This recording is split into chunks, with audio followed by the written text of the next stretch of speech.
again, everyone, and welcome to another edition of Infield Fly, talking baseball with you. Recapping the last week of Major League Baseball, looking ahead to what's coming up this week as well. I'm Rob Fisher. I'm a Cardinals fan. Okay. Not in last place anymore. Well, in last place, but not the worst team in the National League anymore. That's true. Got that going for him. That's true. Keith Murphy is here, Cubs fan. I almost started the show with the Go Cubs Go song. You should have, man. It's pretty.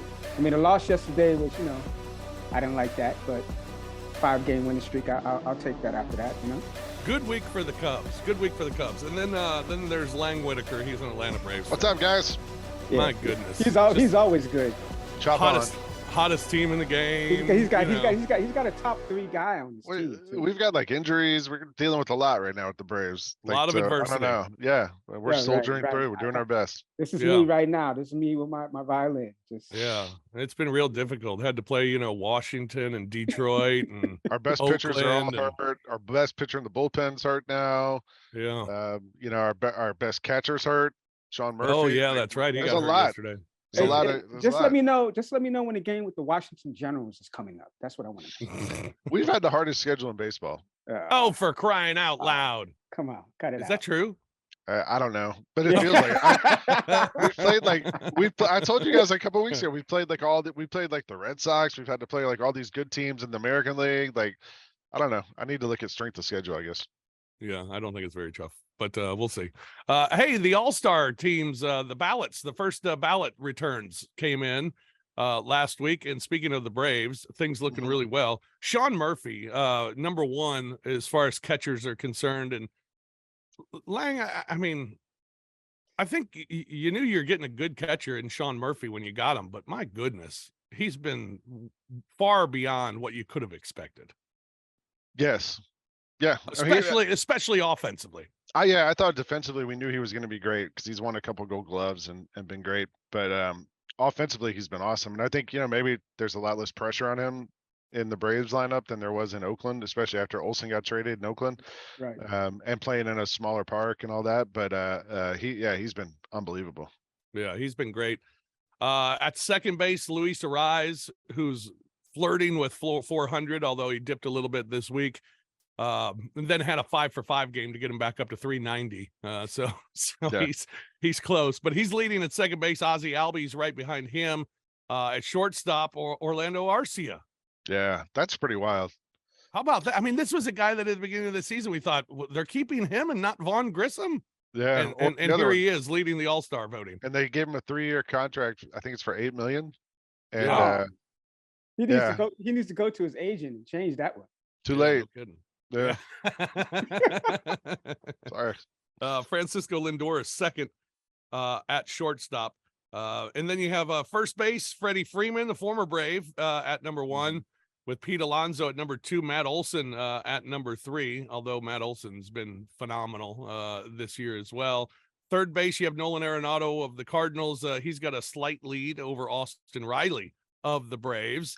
Designated hitter, this is a neat little story, JD Martinez of the Los Angeles Dodgers at number 1. That's a cool story. It really is. Good for him. Bryce Harper, number 2 there. And then in the outfield, you have Ronald Acuna Jr., Mookie Betts, Lourdes Gurriel Jr., Juan Soto. Can you explain that to me? Seriously, is it just he walks a lot? Yeah. It's just name recognition right now, right? How much of the media people who continue to tell us how great he is? How much of the voting is also it used to always be, when you had to do the punch cards and there was you had to go to the games and vote. Right. And whenever teams had long homestands, their players would get a bump and stuff. But now, I assume they don't even do that anymore. I went to a game a couple of weeks ago and there was no voting. It's all digital. So maybe it doesn't really matter in terms of who's at home, who's away, whatever. It's just popularity contest. Oh, it is a pop. That's what it is, especially with him getting in there. Come on, man. It's definitely a popularity contest, but I think what's impressive is that even though it's a popularity contest, it's pretty right. I don't know how many. I don't know how many of these guys you'd say, oh no, it's got to be this guy instead. Right. I mean, Sean Murphy's been great. Arise has been amazing. Shortstop, okay, Arcia and Lindor. Yeah, Lindor's not having a great season. Freeman at first, Arenado at third. That's okay. JD Martinez at the DH, and the outfielders seem right. I mean, I think they've got it pretty right on who they're voting for, which it's surprising considering that you can vote online and that you can vote every day. I mean, it's, you can just keep voting and voting and voting, and I'm waiting for the bots to put people into the All-Star game, but it hasn't happened yet. I will say that, normie, I call them normie baseball fans, they're pretty knowledgeable. You really get any, like, straight up homers just coming in and just getting their guy in there. Like people tend to respect the game, but then you get those big names that the names are so big, it doesn't matter if they're hitting like 202. Yeah. People are just gonna like automatically see them and say, hey, let's get them in there because it's just a big name. It doesn't happen a lot. It doesn't happen a lot, but it could happen. This voting is a lot different than what we've seen in, let's say, the NBA, for example. Oh, big time. Yeah. Because the NBA is strictly a popularity contest. Oh, it's ridiculous. There's guys that have been injured half the season playing All-Star games. Right. I also wonder how much the NBA vote, like how much the baseball voting is international versus the NBA voting, right? Because the NBA, you get a lot of votes from overseas for guys. And I don't know if baseball's popularity is as worldwide as the NBA is. I don't think it is. Well, here's an example. Shohei Ohtani, he leads for designated hitters, but he's not the leading vote getter. Yeah. In all, you would think how worldwide it could be that Shohei would be running away with everything. Yeah. Not only because of the American vote, but outside of America. But, I mean, he's got a huge lead at DH, but he rightfully has a huge lead at DH, but he's not blowing away everybody as far as the votes are concerned. Yeah. So I think it's been done pretty well. American League, Adley Rutschman at catcher, Marcus Semien at second base, Bo Bichette at shortstop, Vladimir Guerrero Jr. at first, third base, Matt Chapman, designated hitter Shohei, and then in the outfield you have Judge, Trout, Alvarez, Rosarena, Kevin Kiermaier, and Adolis Garcia as well. So I think a pretty good list on the first list that came out. It's decent. Yeah. Mark DeRosa. The game still doesn't mean anything, but yeah. No. Anyway. No, it doesn't. Mark DeRosa from MLB Central and the MLB Network. He came out with his top 5 MVP candidates, top 5 nationally MVP candidates for this season to this point. Number 5, he's got Sean Murphy on MVP candidates. Number 4, Luis Ariz. Number 3, Freddie Freeman. Number 2, a guy who I really just kind of learned about this week because I don't care about their team really, even though they're in first place in the National League West. Corbin Carroll of the Arizona Diamondbacks, who's a rookie. Yeah, he's good though. He killed us when we played him a couple of weeks ago. Yeah, he's putting up big numbers. He's got him at number 2, and then at number 1 he's got Ronald Acuna Jr., which I think everybody's got Ronald at this point at number 1, who continues to just mash the baseball. And we talked about it last week about how it's amazing how often he's getting on in the first inning. That's what's impressive. Impressive. And then just taking a base and moving around, and the Braves being able to score in the first inning. He sets the tone for the Braves whenever he gets on the plate. It's like you guys could be down like 4-1 or whatever, and that guy gets on base. He just makes things happen. We were down 5-0 yesterday, and I walked out. Charlie Morton got rocked. Is this our Braves segment? Are we going to go Braves now? We can. Sure. Yeah, go. Or I can wait. Yeah, well, then wait. Okay. Wait, because I got a couple of other things I learned this week. One, most balls hit at 110 miles per hour this season. Ronald Acuna Jr.'s got 36 of them. Jeez. Vladimir Guerrero's second with 20. See, I would have thought it would be the other way around. Vladimir, he hits the ball really hard. But Acuna is just smashing everything. Smashing everything. Major League Baseball runs scored by the home run.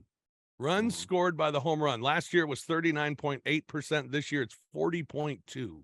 So the pitch clock, a little bit, but the pitch clock, I'm telling you. That's what I think too. Yeah, I like it. June 15th is the earliest into a baseball season that multiple teams reached 50 losses. Royals and the A's both got to 50.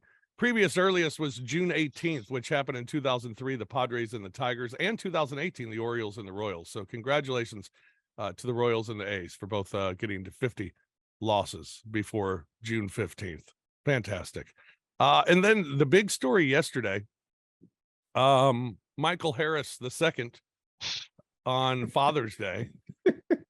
His dad threw out the first pitch on Father's Day, which was nice. Great little moment. Cool. Yeah. Bounce it up there.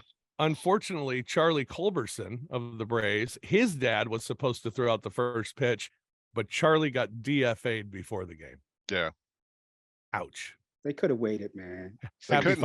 Happy Father's Day. Come on, Lane. Happy Father's Day, Dad. I gotta go. Hey, Dad, I gotta go. That's petty as all hell. No, they had to do it because Sean Murphy got hurt, and they didn't have another catcher, and so they only had Travis d'Arnaud, who gets hurt all the time. So they had to call up another catcher. So they called up Chadwick Tromp, and then Tromp can also play first and third base, and Culberson was the only backup infielder they had. So they played the game yesterday without a backup infielder. The hope is that, I guess, Sean Murphy's healthy enough to come back. They're off today, so hopefully he's back like Tuesday, Wednesday. But yeah, it was unfortunate timing. Yes. Yes. Happy Father's Day, Dad. Quotes. Oh man.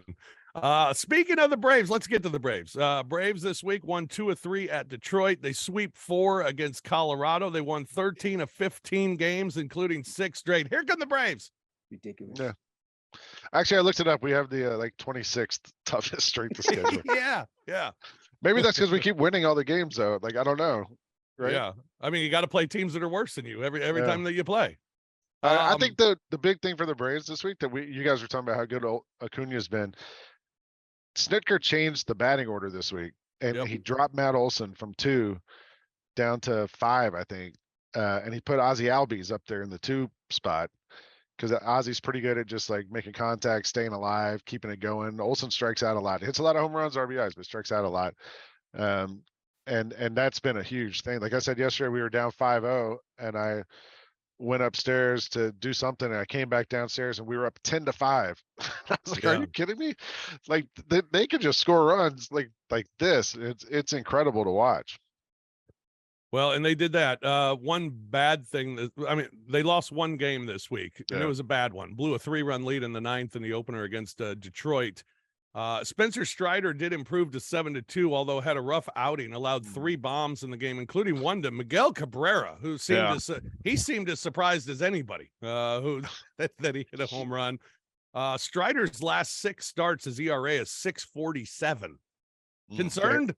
Yeah, a little bit. He hasn't been great. His fastball's great, but his slider hasn't been great, and he's kind of had to rely on that fastball, and guys have just been teeing off on it. Like that Cabrera at bat. Cabrera clearly came up there thinking, all right, I'm looking for a fastball in. The first pitch was a fastball in, and he just sat all over it and crushed it. And Cabrera, apparently, Acuna, growing up, Cabrera was his favorite player. And when Cabrera ran around third base on the home run, he did Acuna's little step move around the base and then scored. And then Acuna hit a home run the next inning and did it back and pointed at Cabrera in the dugout. But yeah, Strider's like, he's struggling a little bit, but like, second year player, he hasn't lost velocity at all. It's just the other pitches just haven't been sharp, really. So Cabrera's been kind of funny because he looks like a guy who is celebrating and enjoying his last trip around the league. Yeah. Because it almost looks like he doesn't care. He's going out, he's hitting guys in the nuts on the opposing team when he's standing on bases. He's laughing every time he's running down the field. I mean, he's having a blast. And I think when he hits a home run like that, it's like, yeah, look at me. I mean, he's kind of funny to watch. I want to check when was the last home run that he hit. That might have been his first of the year, because I remember the announcers were shocked when he hit that thing. I'll look.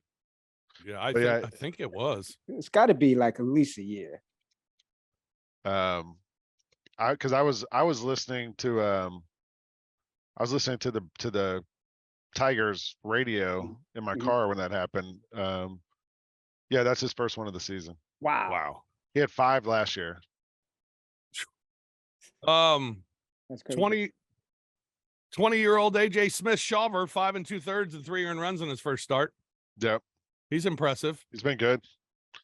Maybe that, hopefully that's not just like when you bring up a rookie and nobody can hit the guy for the first 2 months, then all of a sudden everybody kills him. Right. But I mean, the big thing with the Braves was Chavez got hurt this week. Yeah. And Chavez was shin like contusion.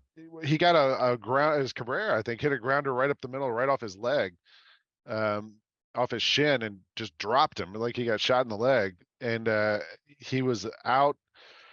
They carried him off the field. That was like in the middle of last week. He hasn't pitched again since. And I mean, he was a guy who was like probably going to make the All-Star game, even though he's 40 years old or whatever. Like he was having the best season of his career, and now he's out. But the weird part is they called up this guy Ben Heller.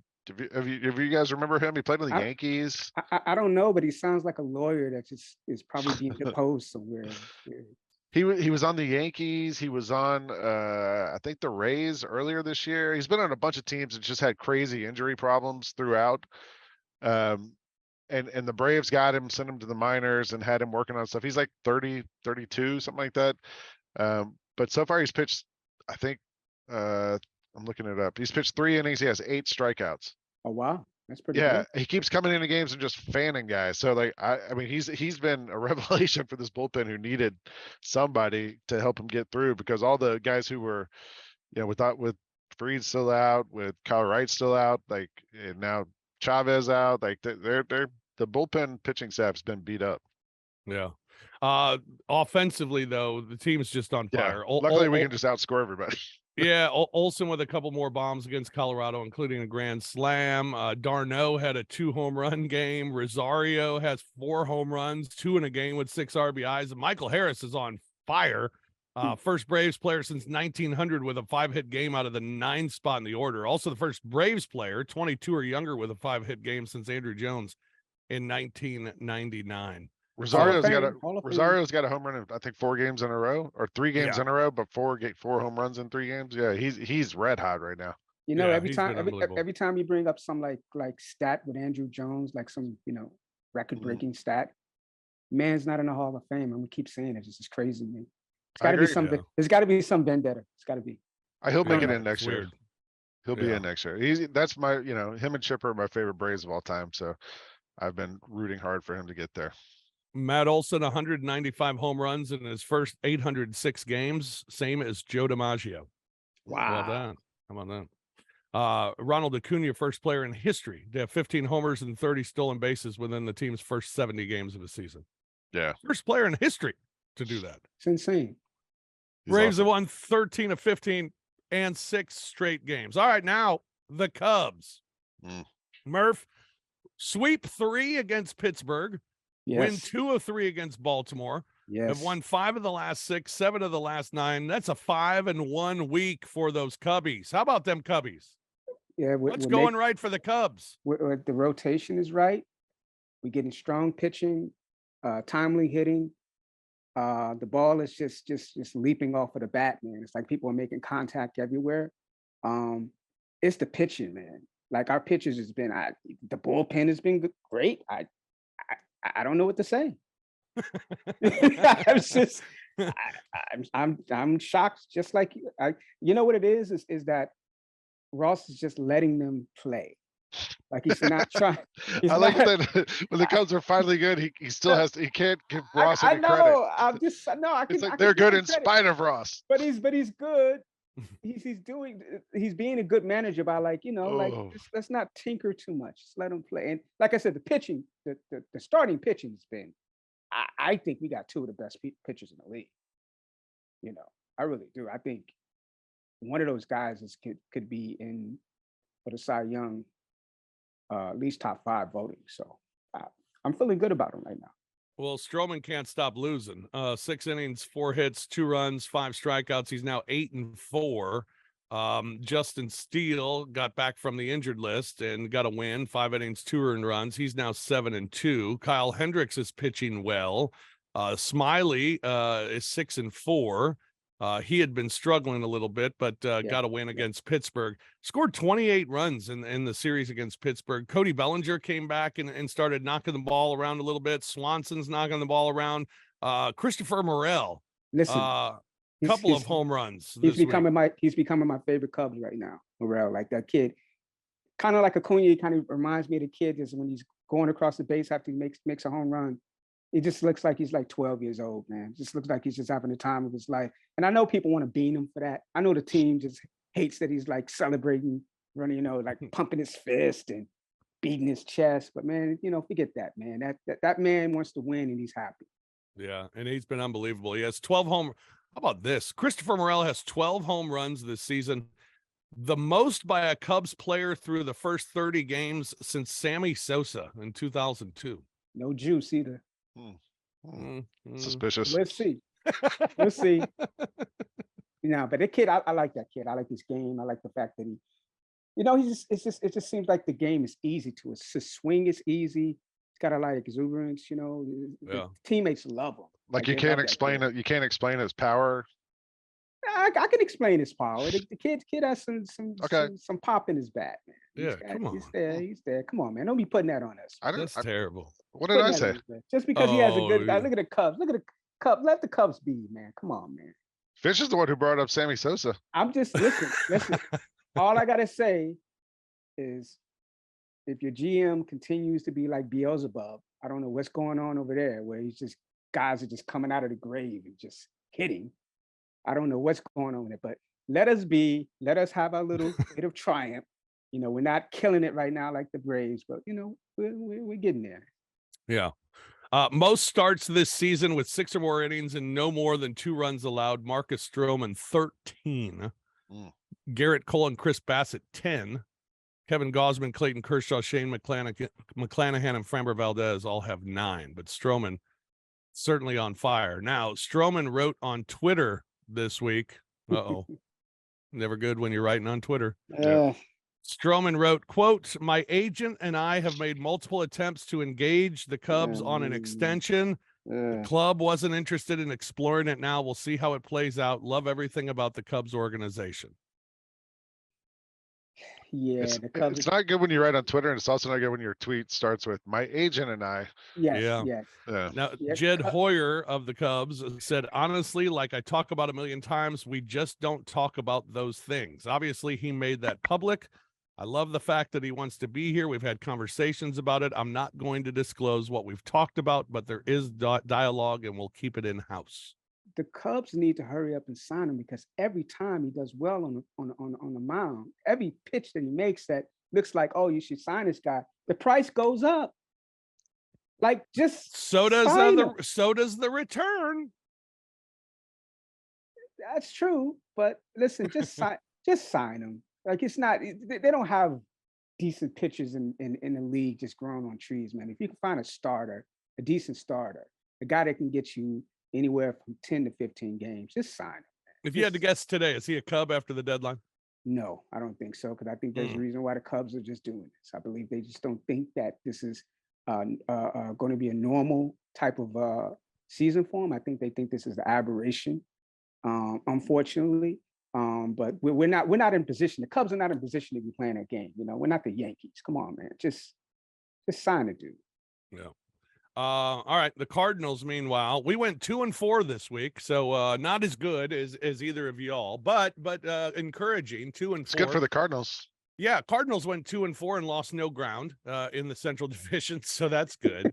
That's crazy. Steven Matz fell to 0-7. That's not. You got to explain that one, Fish. He's he's coming out of the bullpen now. Oh man, it's brutal. Yeah, he was one of their big signings, and he's now in the bullpen, and he's 0-7. Matthew Liberatore and Jordan Montgomery both had great starts that were wasted against San Francisco as the Cardinals got walked off, or not walked off, but 9th inning, 2-run lead, 2 strikes, 2 outs. Little Yastrzemski hits a 2-run bomb. Then the Cardinals lose in extra innings. That was brutal. But luckily, the Cardinals did go to New York to take on the Mets, who are right now, they are streak killers, which is great. So the Cardinals were able to win 2 out of 3 at Citi Field against the Mets. Miles Michaelis was rocked, but Adam Wainwright picked up victory number 198 in his career and improved to 3-1 on the season. And Jordan Walker, the rookie, hit his 5th and 6th home runs. He's got an 11-game hit streak, 4 home runs in that hit streak. He's been crushing the baseball, which again leads you to the idea why was he sent down to Memphis for a month? And don't tell me in Memphis for that month he learned how to hit the ball out of the park, because that's defense. That's absurd. You know what it probably was, Fisher? It's probably a confidence booster. Just let him hit some easy guys. Confidence booster. He started his big league career with a 13-game hit streak. He was doing just fine. Yeah, but he wasn't hitting the ball in the air enough. What does that mean? So he's hitting the heck out of the ball, so that's good. Cardinals beating the Mets. That was the first series win for the Cardinals in their last 7 series. Since they had those 2 days off where they needed that break and they needed the rest, and they got those 2 days off, they are 11. They are 4-11. So that rest didn't really help. They need more rest, apparently. Wilson Contreras was going through one of the worst slumps of his career, and this is great to hear from your free agent catcher. I've lost my confidence and I've lost my trust. Wow. Let me tell you something. In whom? Yeah. In himself, or trust. Who does he not trust? We think himself. We think he's lost himself. It has to. I mean, he could be talking about the front office, the coaching staff. Because he started off with himself and his trust. It's gotta. Yeah. Seems like there's some synergy between. I mean, they're the ones who came out and said he couldn't play and all that stuff. I don't know. Yeah, I think his mental right now is got to be in shambles because of what they've said publicly about him. Yes. And bringing him over. It's been brutal. And then, of course, when you're losing all these games and you lose 3 in a row to the Giants and you lose them in the fashion that you did, then all of a sudden people start wondering about the manager and whether or not the manager is on the hot seat. Nolan Arenado and Paul Goldschmidt, they backed the coaching staff, kind of. Goldschmidt said, it's pretty simple. We have to play better. We haven't played good enough to win, and that's why we're losing games. You can't blame the coaching staff when we don't perform. Then Arenado said, we just don't execute. That's what it comes down to. We don't execute. I can see why it's a topic because it's easy to blame the staff. It's always easy to blame the staff. Yeah. I mean, that's classy, but it's still a kiss to death. It's still like that's, I don't think somebody's going to get it. It's either going to be like a base coach or something like that. I don't know if it's going to be the manager yet. The hitting coach. Yeah, the hitting coach. Like, I don't know if it's going to be the manager just yet. I think if the manager ends up getting the axe, it's going to be after the season. I told you, Lang, earlier this week, it feels like the Cardinals, I finally figured it out with Goldschmidt and Arenado. The Cardinals are the Angels. At least what the Angels have been, with 2 great players and just nothing around it and no pitching around it and not a good manager. And that's except they're the Angels with more dysfunction is what they are. Because the Angels never seem to have any dysfunction. They just weren't good. That's the key. They never really had any type of dysfunction. But oddly enough, the Angels have been playing well. They are playing very well. Yes, they are. And we'll get to that in a moment. Also, David Freese. You remember David Freese, St. Louis kid. He hit the big home run and the hero home run against the Texas Rangers in the World Series in 2011 that sent it to Game 7. And he'll always be a hero in St. Louis for that. He was invited to be a member of the Cardinals Hall of Fame, and he declined. He declined, saying he knows what that red coat means and that he just doesn't feel like he's worthy enough to get it. What in the world? Right? I know. Come on, I mean, you want to be like, put your arm around and be like, oh, that's really noble of you. But then on the other hand, you're like, what are you talking about? If they want to put you in the Cardinal Hall of Fame, let them put you in the Cardinal Hall of Fame. You had one of the biggest hits in Cardinals history. That's weird. It's ridiculous. I'd be running over there right now. Yeah. If I was that kid. Come on. Yeah, he declines. He declined it, so we got that. All right, hey, Big Three basketball is coming to FedEx Forum on Saturday, July 15th for 6 action-packed games featuring former NBA stars and Hall of Fame coaches. Each ticket gets you access to all 6 games. Purchase tickets at Ticketmaster.com or FedEx Forum box office. And for more information, visit FedExForum.com. And this Thursday, Murph, is the NBA draft at 7:00, and we're having an exclusive special edition Grind City Media production, the Draft Show, live from Southland Casino Hotel. Get real-time reactions and expert analysis on all things Grizzlies and NBA through the first round from Chris Vernon, Jessica Benson, Rob Fisher, and all your favorite Grizzlies broadcast and Grind City Media team members while you follow along to that night's NBA draft. You'll be there, Lang, right? I'll be there. Yeah. Plus, Zach Randolph is going to stop by. Another special guest joining throughout the night. Zebo, okay. Yeah, show begins at 7:00. It's on the official Grind City Media app or at Grind City Media on YouTube. So make sure you check that out Thursday night, Murph, if you can't make it down to Memphis for it. Definitely. Yep. All right, cool. All right. This week, we look around the National League. The New York Mets split 2 against the Yankees. Matt Scherzer was rocked again.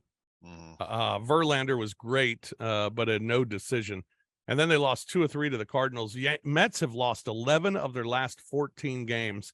Steve Cohen, owner of the Mets, here's what he says. When things get really bad, I'm not going to blow it up. I don't think that's the proper response. I don't think it solves anything other than it gives people a one-day story, but it doesn't solve anything. There's plenty of blame to go around from a performance point of view, so blowing it up, I'm not sure it solves anything. So I mean, wouldn't blowing it up hopefully be more than a one-day story? If you, I mean, if you're blowing it up the right way and for the right reasons, it should give you multiple years of success. But yeah, whatever. you would think so, but I don't know. Hopefully he'll just spend some more money. Hopefully spend more money. Yeah. Meanwhile, the Philadelphia Phillies, they're on fire. They've won 6 straight and 13 of their last 15. They're above 500 for the first time since May 13th. They won 3 of 4 at Arizona. They got swept 3 at Oakland. Or they swept 3 at Oakland. In that series with Oakland, Schwarber had 2 leadoff homers. Yeah. He's got 20 now on the season. Sorry, Murph. Taijuan Walker improves to 7-3 on the season, and Zach Wheeler had 6 scoreless as well. JT Realmuto hit for the cycle this week, 17th catcher to do that, and Aaron Nola improved to 6-5. So Phillies on fire. They're now 8 games back of the Braves. But the team right behind the Braves is the Miami Marlins. They did drop a couple games this week to the Braves. They are 5 out in the division. They lost 2 of 3 to Seattle. Jorge Soler hit his 20th home run of the year. Then they swept 3 at Washington. Luis Ariz broke out of an 0-for-15 slump, going 5 for 5. His average now at 388. The Marlins have won 12 of 15 games. They're 10 over 500 for the first time since 2011. How about that? That's a good story. It's a good baseball story. Yeah. Washington lost 5 of 6 this week, including a game at Houston in which they were walked off and manager Davey Martinez lost his mind. There was a runner on third, or a runner on second and third. The infield is in. It's in the 10th inning. It's a ground ball to short. The throw comes home where they get the out. Yeah. Right. And then the throw to first to try and get the double play hits the runner who appears to be in the base path. Yeah. Now it also appears that he was already past the base when the ball hit him. But the ball hits him in the back of the head. The umpires call him safe. And Davey Martinez shows up at the postgame press conference with a photo of the runner being in the baseline and holds it up to the cameras. It reminded me of The Fugitive when Harrison Ford says, "You find this man, you find this man." You know the joke I made in the DMs. I was like, it's like JFK. Like, like was Grassy Knoll, like what is he got charts and pictures, like what's going on, man? That was great. It was unbelievable. I think he was right. He was upset. No, he was right. He was right. I looked at the pic. It looks like he was right. Yeah, I get it being mad, but one of the 2 things need to happen because this whole base path to first base thing is a joke. I mean, it doesn't make sense when you're a right-handed batter to go straight line to first base. You're never in the base path. Right. Exactly. Now, a left-hander can be in the base path, but then the base is not in the base path. And So there's also like a whole special place marked off that you're supposed to run in, right? yes, Like there's a little extra thing that when you get near first base, you're supposed to veer out. you're supposed to be in that path right Yeah. there, that little line. But the thing is, the base isn't in that path. Yeah. The base is in fair territory. The running line is in foul territory. So Right. one of two things need to happen. The baseline either needs to be on both sides of the foul line, needs to be on both sides and give the runner a little bit more room, or we need to put half the base or make the base twice as big. It already is, or it's bigger than it was, and have the base, on the foul side of first base, so the runner can run into the base, and then you never have a problem with running into the fielder or a ball hitting you in the back. You run to that base. I mean, it's a dumb rule. It's dumb, and it doesn't make sense. So it needs to change. Have you guys seen like the Braves had a game earlier this year? I don't remember who it was against. And when they were trying to, I think it might have been the Blue Jays, when they were trying to hold Acuna on at first base, instead of the first baseman, having 1 foot on the base, hand out, waiting for the throw over, Right. he stood about 3 steps off the base because he's left-handed, I guess, and would catch the ball and turn and try and like tag as the guy slid back behind him. Right. And then I guess that gives you time to move over faster. And then ever since that game, now Matt Olson's been doing that ever since then. And I've seen more teams starting to do that now. I wonder if that's like the next thing like that we're going to start seeing from teams is, trying to hold guys on without actually having to be that close to the base to give you a chance to play better defense. Well, you need to hold guys on better because it's become very easy to steal bases. Yeah. I mean, I think it's become one of the more exciting plays in baseball when a catcher throws a guy out at second, because it feels like it doesn't happen very often anymore. Yeah. So I mean, the pitch clock it's a bunch of things that's happening. It's culminating at the same time, but right. It's just weird to me that they're just giving these guys that much space. Like they're in the middle. They're in the middle between second and first. Like it's like, you remember how you used to at least try to fool them a little bit. At least try to have 1 foot on, 1 foot off. They're not even doing that anymore, man. Yeah. It's amazing how many guys are running before the pitcher even starts his motion. Yeah. And because we've seen guys get picked off because the pitcher then will step off and just throw to second. Yeah. But how many guys are getting caught and they're just timing it because of the pitch clock, because of the shorter or because of the bigger bags. They're timing it and they're timing his motion that they just take off before he even throws. And the catchers, I've seen more stolen bases this year than ever before where catchers don't even throw.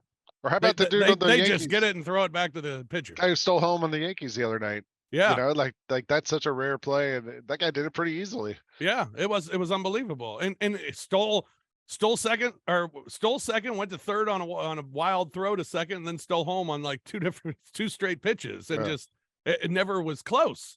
Yeah, it was pretty remarkable.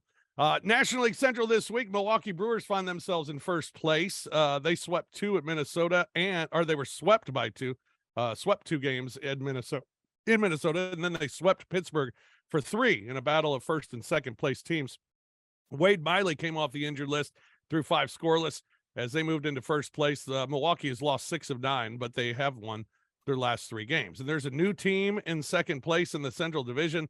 Last week, Murph, I told you that the goal for the Cubs and the Cardinals would be to just pass the Reds. Well, I've changed that now to the Pirates. So let's catch the Pirates first. Yeah. Because the Reds now are just a half game out of first place. They have won 8 straight games. I can't call it.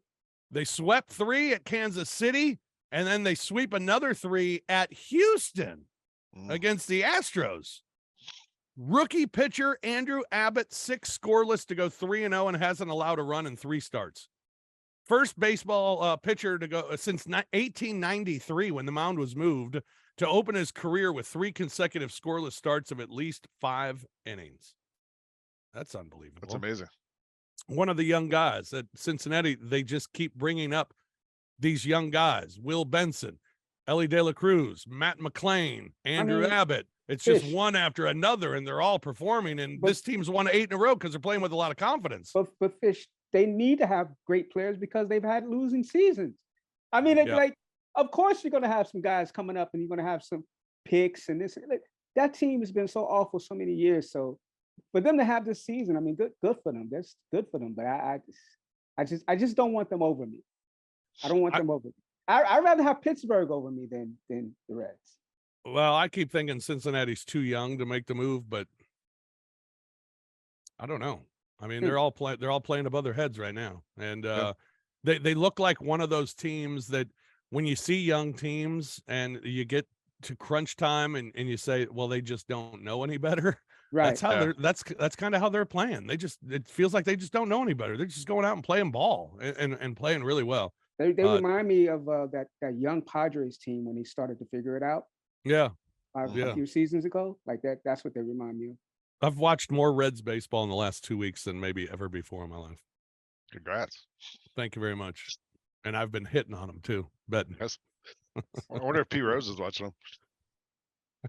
I wonder if P. Rose is betting. I would say yes on both. Probably. Pittsburgh Pirates, they are now 2.5 out in the Central. They were swept 3 games in Chicago against the Cubs.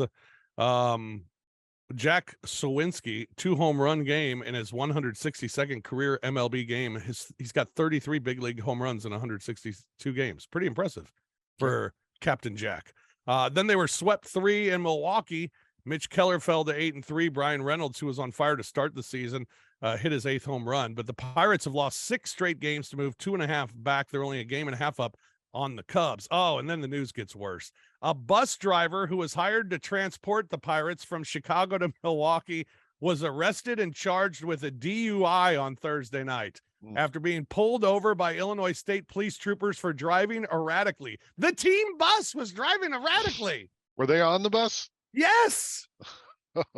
He was taking them from Chicago to Milwaukee and got pulled. Oh no. And not only got pulled over, this is even more amazing. They played the Cubs on Thursday. Yeah. So they got a bus to take them from Chicago to Milwaukee because there's no sense in flying. It's only an hour and a half. So they got this bus to go. And according to authorities, the bus was traveling with a state police escort. But the escort officers noticed that the bus was not following them and kept traveling away from officers. After observing erratic driving, the bus was pulled over on the interstate where the driver was observed exhibiting multiple signs of impairment. He was arrested for driving under the influence of alcohol and transported to the Chicago Police Department. Listen, I'm not going to say that the Cubs had anything to do with that. I'm not going to blame the Cubs, but you never know. That is amazing. I mean, I traveling on buses with the Memphis Grizzlies, for example, I find that crazy that could even happen. Like it's so especially with a police escort. Right. The police escort part is although let me say this. I did a show for NBA TV where me and Rick Fox and Sekou Smith traveled around on like one of those tour buses, right. And we did it a couple times, and some of the drivers we had on those things, I don't know. I mean, those you live your life on the road. I could see like you might have some vices. Yeah, but you're gonna have to wait until you're transporting like millions of dollars worth of players. Like, can you just wait? Can you just wait a little bit? Just a little, like, wait a day. Wait till you drop them off, then you can just get your, go to Vegas, do whatever you need to do. I don't know. Yeah, that story was awesome. In the National League West, Arizona Diamondbacks, they are in first place by 3.5 games. They won 2 of 3 against Cleveland. Corbin Carroll hit his 15th home run. Zach Gallen improved to 8-2 on the season. Second place in the National League West, San Francisco Giants. They've won 7 in a row and 10 of their last 13. They swept the Dodgers in LA for the first time since 2012. Nobody's talking about them, Fish. I don't hear anybody talking about San Fran. Yeah, and they just passed the Dodgers and swept them, which is quite remarkable. Dodgers won 2 of 3 against the White Sox, but then swept in those 3 games against San Francisco. Rookie Bobby Miller was crushed for the first time. They were beat 15-0 by the San Francisco Giants at home The largest home shutout loss in 125 years for the Los Angeles Dodgers. How about that? San Diego, meanwhile, Fernando Tatis is on fire. Also, Blake Snell. How about 6 scoreless innings with 12 strikeouts? He struck out all 9 starters for the second straight start. 4th pitcher to do so since 1961, joining Jacob deGrom, Pedro Martinez, and Randy Johnson. And then Tatis is up to 15 home runs now on the season. And remember how many games he missed this season.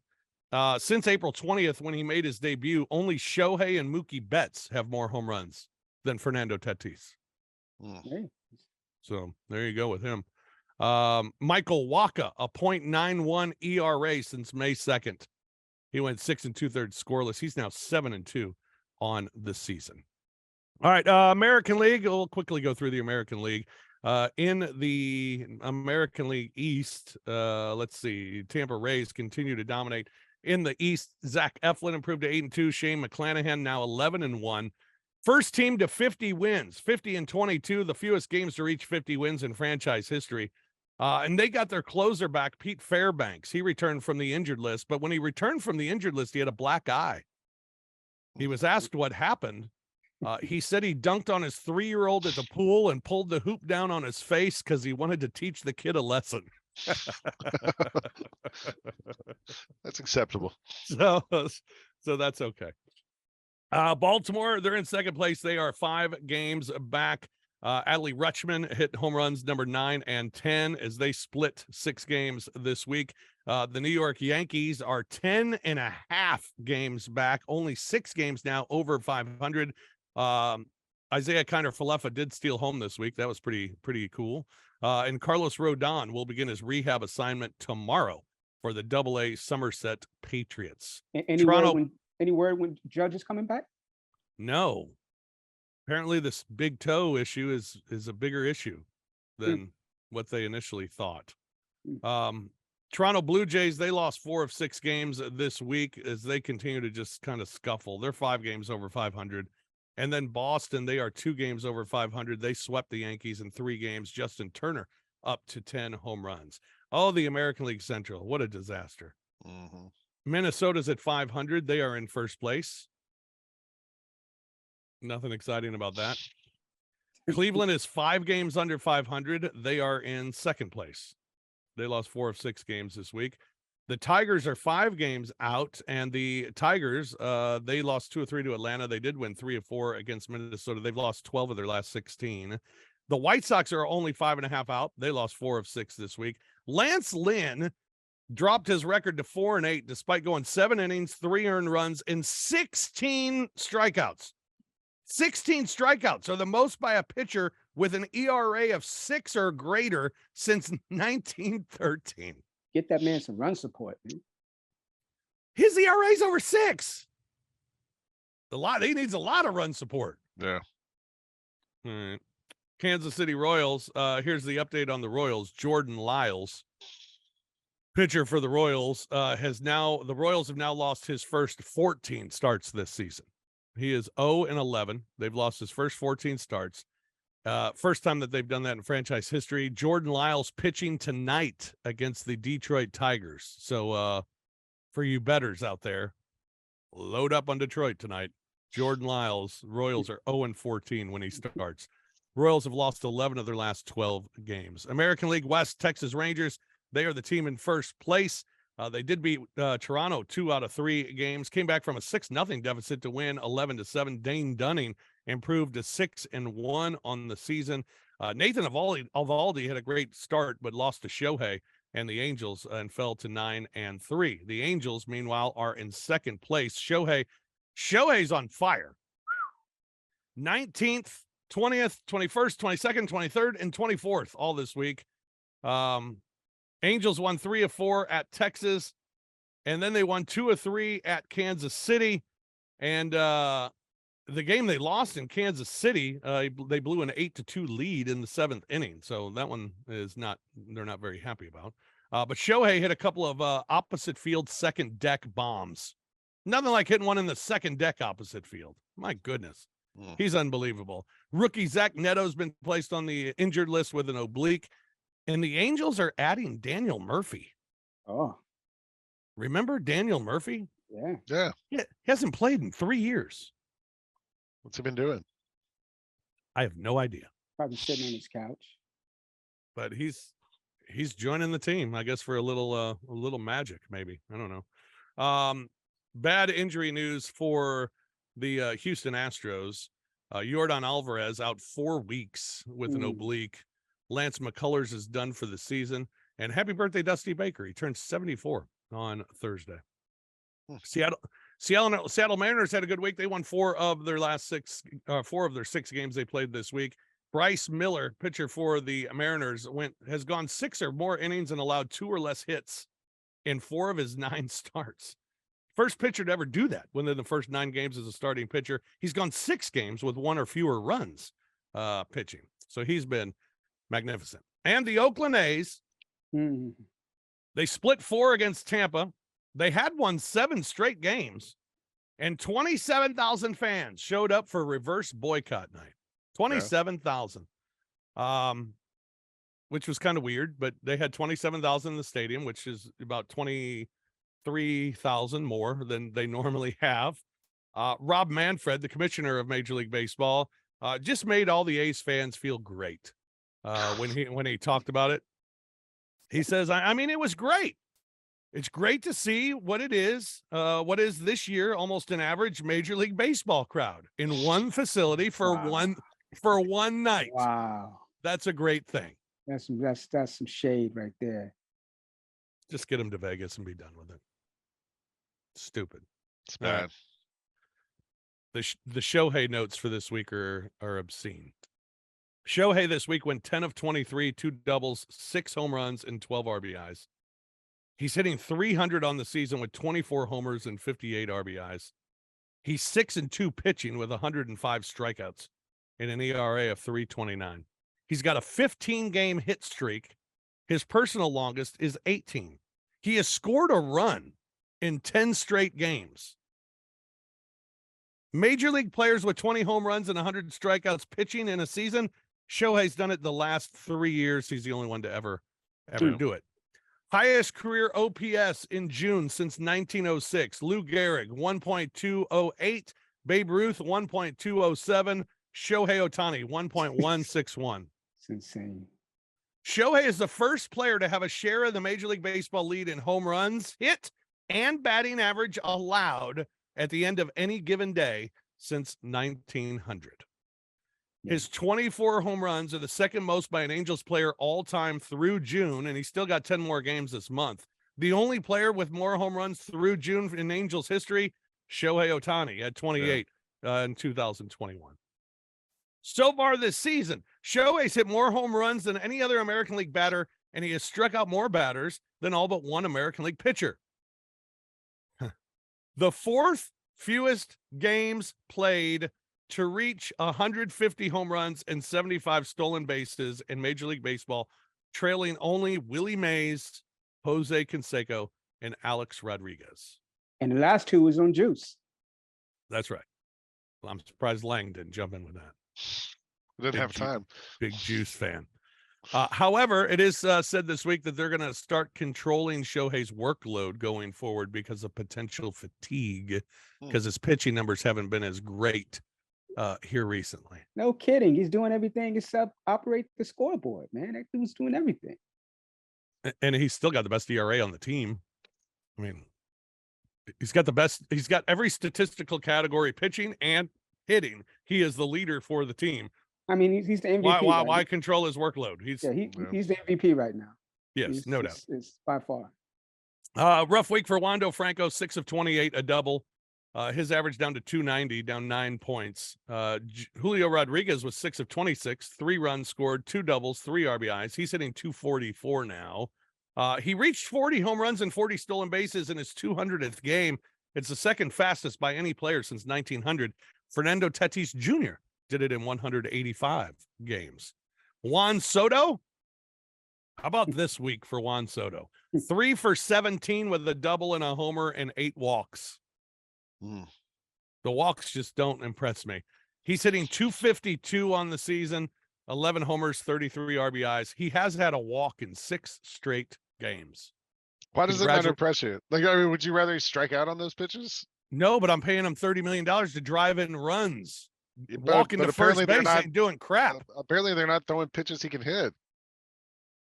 You know what I mean? I disagree with that. The problem is his eye is too good, and he's more interested in getting walks because he's taking everything that's on the corner. I mean, and then he does that stupid little strut thing he does. You guys got it there, right? Yeah, we got it. And it looks stupid. And he's so proud of the fact that he gets a walk. And he takes more pitches than anybody in the game. Swing the bat and drive in some runs. Juan Soto. I agree with you. Don't some strikes. And then my guy, Ellie De La Cruz, who last week I crowned as a potential Hall of Famer. And jinx. I told you he was going to jinx that kid. I told you he was going to jinx. He went 4 games without a hit. He was 4 of 22 this week, but he did have 3 stolen bases. He's hitting 273. How about this, though? 5 steals in his first 8 games, more than any other Red in history, except for Billy Hamilton. Also, first player to have 4 stolen bases and 4 RBIs in their first 7 career games since Vince Coleman in 1985. Coleman, of course, won Rookie of the Year that season. All right, Cardinals. My betting on the Cardinals this week, I went 2-4 betting on the Cardinals this week. So my record on the Cardinals betting is 35-37 this season. That is a 6-game lead over the Cardinals themselves. This week in baseball, Cardinals will have 3 in Washington. Oh, and then the 2 big home series in London against the Cubbies. Why are the Cardinals and Cubs playing in London? I have no idea. I saw that on my screen last week, and I'm like, what the hell? What's going on? And like, I'm gonna have to wake up. I'm gonna have to wake up in the morning. What time is the game? Fish. I have statewide. Let's see. I mean, it's probably like in the morning-ish because it'll be like a soccer game, right? Like time-wise, like how I would think so. Because I was all jacked up for that series, and then it was like in London. I'm like, man, what is this? I thought this was the one we were going to go to. Saturdays, yeah, we were. Saturdays at noon. Sunday is at 9 a.m. Okay, the Saturday is cool. I don't know about that 9 a.m. game. That's 9 a.m. on Sunday. Yeah, Saturday's all right though. I can do Saturday. And okay, so you're playing the Cubs 2 games in London. Why not have each team be the home team for one game? Right. I agree with you. No, Cardinals are the home team for both for some reason. Yeah, I don't understand that. Yeah. I don't understand why they're playing in London. These 2 teams, it doesn't make sense. It makes no. Like if you want to put the Yankees in London, I get that. You know. The Cubs, meanwhile, big week for you, Murph. You got 3 at Pittsburgh. Go get them. Got to get 2 out of 3 at least. Go get them. 2 out of 3. And then the 2 against the Cardinals in London. Atlanta's got 3 at Philadelphia. Oh, here's a tough schedule for you. Finally. 3 at Philadelphia. Philadelphia, one of the hottest teams in the league in Philadelphia. And then 3 at Cincinnati against the hottest team in the league, the Cincinnati Reds. So let's see what you made of, Lane. Big week on the road. Yeah, big week on the road. Arizona's at Milwaukee for 3. San Diego's in San Francisco for 4. Padres looking up at the Giants. Colorado's at Cincinnati for 3. Why is that important? Well, because Cincinnati's won. How many did I say? 9 straight or 8 straight games? 8 straight. And they got Colorado for 3 games at home, and Colorado is awful. Then you have Baltimore at Tampa for 2 games starting on Tuesday, and the Dodgers are in Anaheim to take on the Angels for 2 games starting Tuesday. And then this weekend, you got Pittsburgh at Miami for a 4-game set. Houston is in LA against the Dodgers for 3. And Arizona, top 2 teams in the West. Arizona at San Francisco for 3 this weekend as well. All right. There you go. Your Major League Baseball roundup for the week. Gentlemen, that's all I have. All right. Happy Juneteenth Day, everybody. And be safe and go Cubs. Go Cubs, go. Go Cardinals. Go Braves. Just keep winning series. Just keep winning series for the Braves. Cardinals, just, scratch and claw and do the best you can. Fight. And maybe get hot.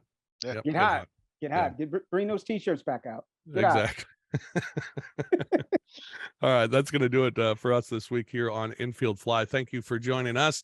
Talking baseball with you each and every week here on Infield Fly. We'll recap this coming week and look ahead to next week when we return next week here on the program. For Keith Murphy, for Lang Whitaker, I'm Rob Fisher. Thanks for joining us here on Infield Fly on Grind City Media.